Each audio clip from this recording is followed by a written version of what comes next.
Bismillahirrahmanirrahim. Assalamualaikum warahmatullahi wabarakatuh.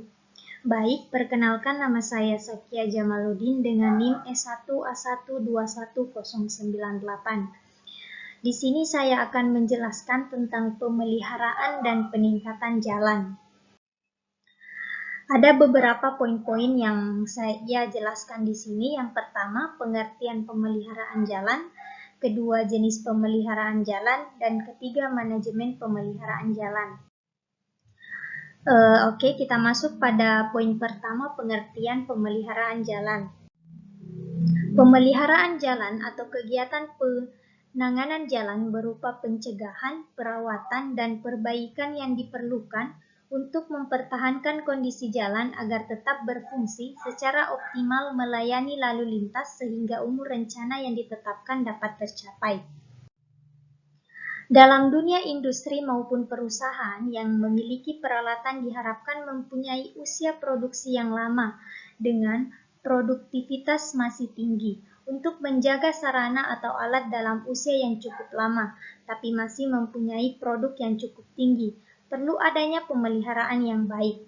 Karena itu, pemeliharaan dapat diartikan sebagai kegiatan untuk memelihara atau menjaga fasilitas yang ada dan mengadakan perbaikan, penyesuaian atau penggantian yang diperlukan agar supaya terdapat suatu keadaan operasi produksi yang memuaskan sesuai dengan apa yang direncanakan.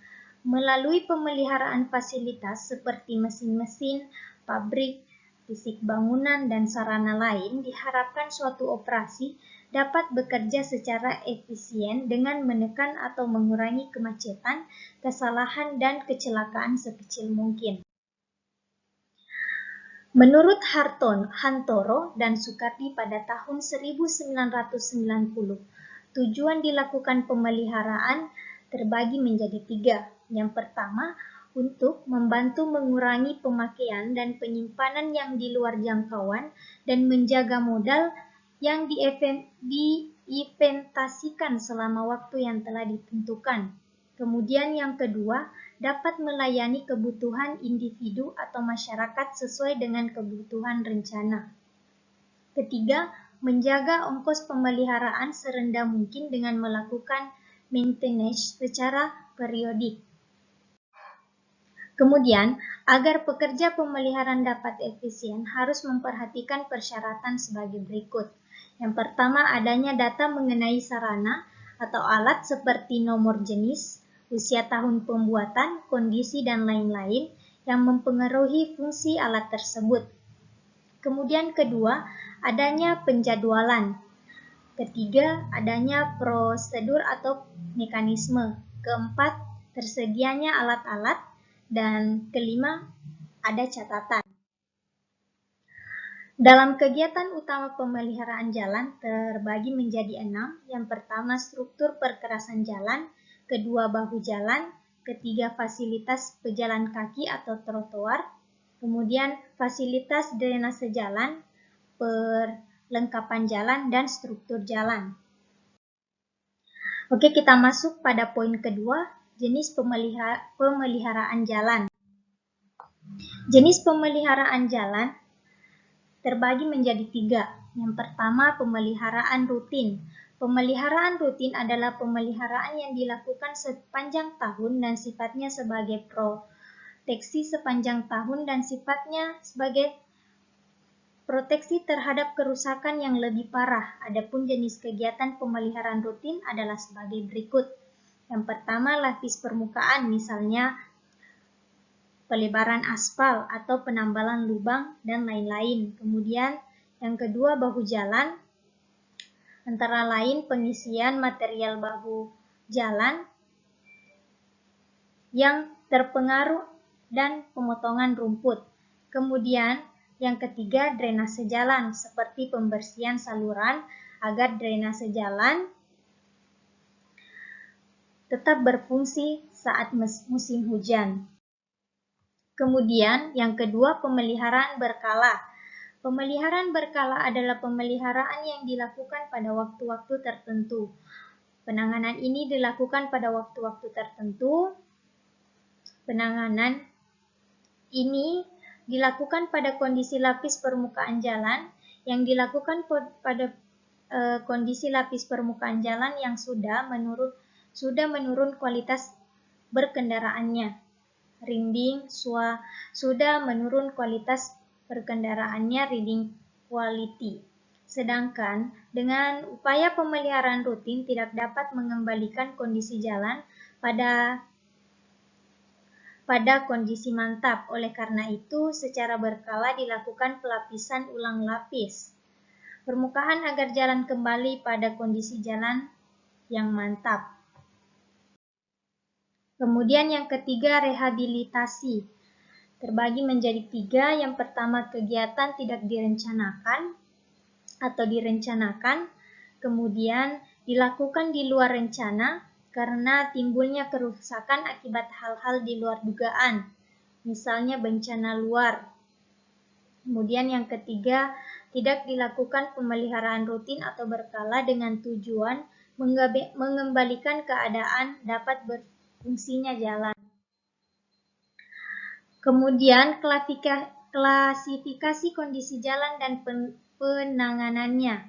Yang pertama itu baik, dengan kerusakan jalan dengan kurang dari 11% terhadap luas jalan. Jenis penanganannya yaitu pemeliharaan rutin. Kemudian yang kedua sedang,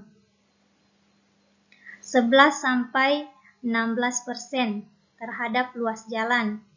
Jenis penanganannya yaitu pemeliharaan berkala. Kemudian rusak ringan, 16-23% terhadap luas jalan. Jenis penanganannya yaitu pemeliharaan berkala. Kemudian rusak berat dengan kerusakan jalan di atas 23% terhadap luas jalan. Jenis penanganannya yaitu pembangunan. Kemudian kita masuk pada poin ketiga, manajemen pemeliharaan jalan. Yang pertama itu pemeliharaan rutin. Umumnya dilakukan secara swakelola dan rencana. Kerja rencana penggunaan biaya atau 1 tahun disiapkan oleh pemimpin kegiatan suatu satuan kerja. Kemudian yang ketiga, pelaksanaan dilakukan oleh unit kerja, tenaga dan peralatan. Kemudian yang keempat, bahan material disiapkan sakter dengan disiapkan pembeli dari pemasok. Kemudian pemeliharaan rutin terbagi juga menjadi 4. Yang pertama, pengawasan teknis dilakukan sendiri berdasarkan manual pemerintahan jalan. Kemudian kedua, pemimpin kegiatan harus berupaya mengoptimalkan penggunaan peralatan. Ketiga, pemimpin kegiatan mengirimkan pengiriman laporan peralatan unit pemeliharaan rutin seperti peralatan setiap triwulan ke atasan langsungnya. Kemudian yang terakhir, laporan kegiatan dan foto dokumentasi. Dan yang kedua, pemeliharaan berkala. Yang pertama, perencanaan dilakukan oleh suatu kerja, perencanaan dan penguasaan jalan dan jembatan. Perencanaan dan penguasaan jembatan ini dengan penyedia jasa konsultan. Kemudian yang kedua, berdasarkan dokumen-dokumen tersebut di atas, suatu kerja menyiapkan owner. Kemudian yang ketiga, pekerjaan pemeliharaan berkala dilaksanakan oleh kontraktor. Kemudian yang keempat, pengawasan teknis dilakukan oleh unsur dilaksanakan atau direksi yang terdiri atas konsultan pengawas. Kemudian, kerusakan struktur perkerasan jalan dengan lapisan penutup atau aspal. Yang pertama itu lubang, yang kedua bergelombang atau keriting, yang ketiga alur, yang keempat penurunan atau ambles, ketiga jembul, dan 4 Dan selanjutnya kerusakan. Kemudian kerusakan struktur berperkerasan dengan lapisan penutup atau aspal. Yang pertama retak buaya, ketiga retak garis, keempat kegemukan aspal, dan yang terakhir terkelupas. Kemudian kerusakan pada perkerasan lentur tanpa lapisan penutup. Yang pertama lubang-lubang, kedua bergelombang, yang ketiga alur, dan yang terakhir penurunan atau ambles. Metode perbaikan pada perkerasan lentur dengan lapisan penutup adalah yang pertama penambalan lubang, yang kedua perataan, yang ketiga pelebaran atau pengaspalan, yang keempat pengisian retak, yang selanjutnya penebaran pasir. Kemudian metode perbaikan perkerasan luntur tanpa lapis penutup adalah yang pertama penambalan lubang, kedua perataan, yang ketiga perbaikan kemiringan, dan yang terakhir penambahan kerikil. Metode perbaikan pada perkerasan kaku adalah yang pertama perbaikan celah, kedua penyuntikan, dan yang terakhir penambahan. Baik, demikianlah materi yang sempat saya paparkan, lebih dan kurangnya mohon dimaafkan. Saya akhiri dengan ucapan Assalamualaikum warahmatullahi wabarakatuh.